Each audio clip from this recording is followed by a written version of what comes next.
Welcome back to my YouTube channel, and thank you once again for being part of this journey through the kings of medieval England. In previous videos we discussed William the Conqueror, the man who reshaped England forever, and his son William Rufus, a red-faced warrior king with a reign marked by power and mystery. If you missed those episodes, I highly recommend checking them out. They lay the foundation for everything that follows. Today, in episode 3, we meet the third son of William the Conqueror, Henry I, often called Henry Beauclerc for his scholarly learning. While his father ruled by conquest and his brother by force, Henry would become known for his administration, reforms, and for laying the groundwork for what we now think of as English royal justice. Henry was born in 1068, likely in England, and unlike his elder brothers, he received a formal education. His nickname, Beauclerc, literally means fine scholar, and it wasn't just for show. According to historians like Judith Green in her book Henry I, King of England and Duke of Normandy, mentioned that Henry was educated in Latin and the liberal arts, rare for a nobleman of his time. This gave him a sharp intellect and a strategic mind, something that would define his rule. But despite his learning, Henry wasn't meant to rule. When William the Conqueror died in 1087, Normandy went to Robert Curthose, England went to William Rufus, and Henry received, quite literally, money. No land, no title, just £5,000 of silver. In a feudal world, that made him rich but politically irrelevant. All of that changed dramatically on August 2nd, 1100, when William Rufus died under mysterious circumstances while hunting in the New Forest.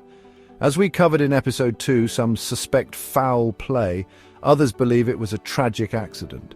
Either way, Henry acted fast. He rushed to Winchester to secure the treasury, then headed to London. On August 5th, just 3 days after his brother's death, Henry was crowned king at Westminster Abbey. But he didn't just grab the crown, he immediately set out to win support. Within days, he issued the Charter of Liberties, a document pledging to end the abuses of his brother's reign, especially over the church. This move, as Frank Barlow notes in his book The Feudal Kingdom of England 1042-1216, was both brilliant and calculated. It won him favour with the barons and the clergy alike. Henry had learned from Rufus's mistakes. He quickly moved to make peace with the church, especially with Archbishop Anselm, who had gone into exile during William II's reign. By restoring Anselm and promising reforms, Henry aligned himself with ecclesiastical power and moral authority. But the alliance wasn't perfect. Henry still insisted on appointing bishops, a practice called lay investiture. This led to a bitter conflict with Anselm and with the Pope, echoing the broader investiture controversy happening across Europe. Yet, unlike many monarchs, Henry managed a compromise.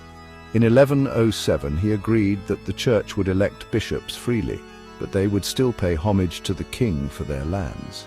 This was a subtle but effective solution, and it reinforced Henry's image as a reasonable, law-abiding ruler. To further solidify his rule, Henry made a politically brilliant marriage.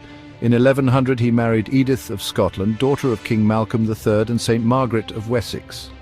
Edith, who took the name Matilda after marriage, had Anglo-Saxon royal blood, connecting Henry to the Old English line of kings before the Norman conquest. This helped Henry gain the support of English subjects still wary of Norman rule.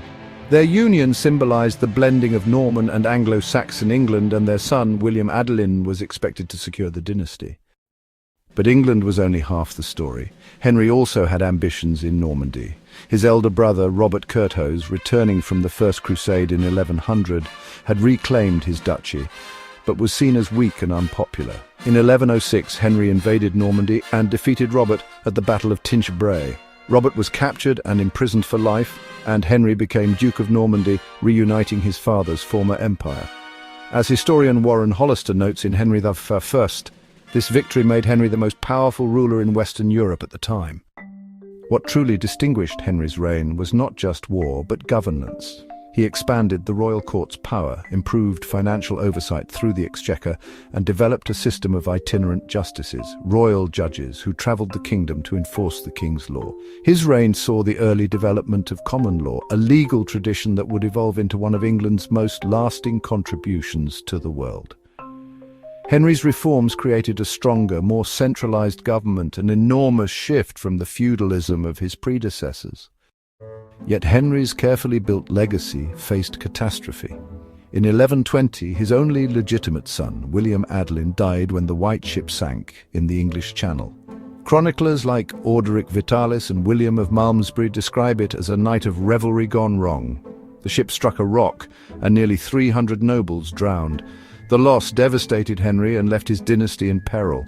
In desperation, he named his daughter Matilda, widow of the Holy Roman Emperor, as his heir.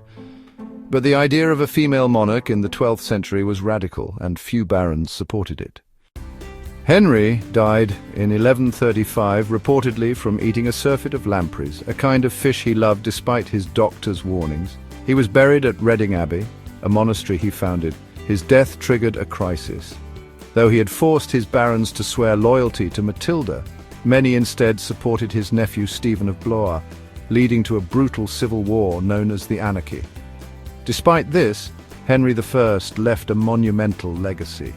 He strengthened the monarchy, reformed justice, and centralized royal power in ways that would shape English governance for centuries. So that's the story of Henry I, England's scholar king, a ruler who rose from obscurity to reunite a kingdom, reform a government, and redefine what it meant to be king. He wasn't as famous as his father, nor as mysterious as his brother, but in many ways he was more important. His reign was the pivot point between conquest and stability. What do you think? Was Henry I true English king in the modern sense?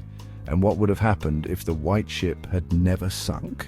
Let me know in the comments below. Make sure to like, subscribe, and stay tuned for episode 4, where we'll dive into the chaos of the anarchy and the battle for England between Matilda and King Stephen. Thanks for watching, and see you in the next episode.